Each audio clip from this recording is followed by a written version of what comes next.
काँग्रेस, शिवसेना, उद्धव बाळासाहेब ठाकरे पक्ष आणि राष्ट्रवादी शरदचंद्र पवार पक्षामधील जागा वाटपाचा तिढा अजूनही सुटलेला नाहीये। काँग्रेसने उद्धव ठाकरेंसोबत ठेवलेला मैत्रीपूर्ण लढतीचा प्रस्ताव फेटाळलाय। एवढंच नाही तर मैत्रीपूर्ण लढायचं असेल तर विरोधात लढण्याचा इशारा ठाकरे देत आहेत।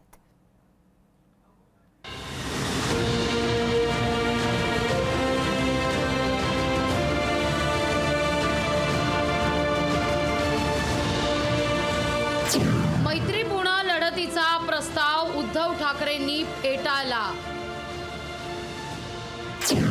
मैत्रीपूर्ण लढायचं असेल तर विरोधात लढण्याचा इशारा। ठाकरेंच्या इशाऱ्यानंतर काँग्रेस बॅकफूटवर। काँग्रेस, शिवसेना, उद्धव बाळासाहेब ठाकरे पक्ष आणि राष्ट्रवादी शरदचंद्र पवार पक्षामधील जागा वाटपाचा तिढा अजूनही सुटलेला नाही। काँग्रेस आणि उद्धव ठाकरेंमध्ये सांगली, मुंबईतल्या 2 जागांवर वाद आहेत। या वादावर तोडगा म्हणून मैत्रीपूर्ण लढतीचा प्रस्ताव काँग्रेसने ठेवला होता। शिवाय भिवंडीच्या जागेवर राष्ट्रवादी शरदचंद्र पवार पक्षासमोर मैत्रीपूर्ण लढतीचा प्रस्ताव ठेवला होता। या प्रस्तावावर उद्धव ठाकरेंनी तीव्र प्रतिक्रिया दिली आहे। मैत्रीपूर्ण लढत द्यायची असेल तर सरळ सरळ विरोधातच लढू असा इशाराच उद्धव ठाकरे यांनी दिलाय।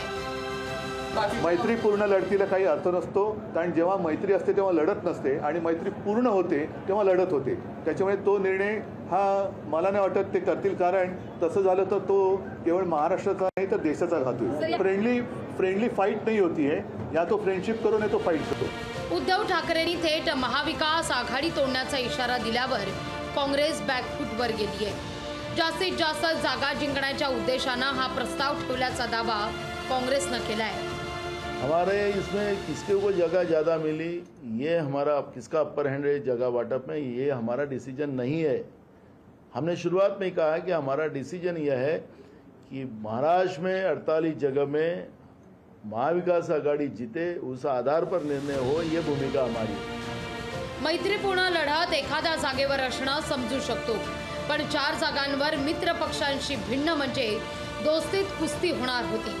ठाकरेंच्या तीव्र प्रतिक्रियेनंतर आता काँग्रेसचा विरोध मावळणार का हे पाहावं लागेल।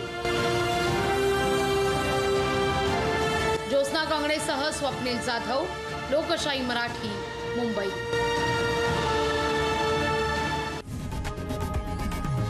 लोकशाही मराठी ऐका, पहा, जागरूक रहा।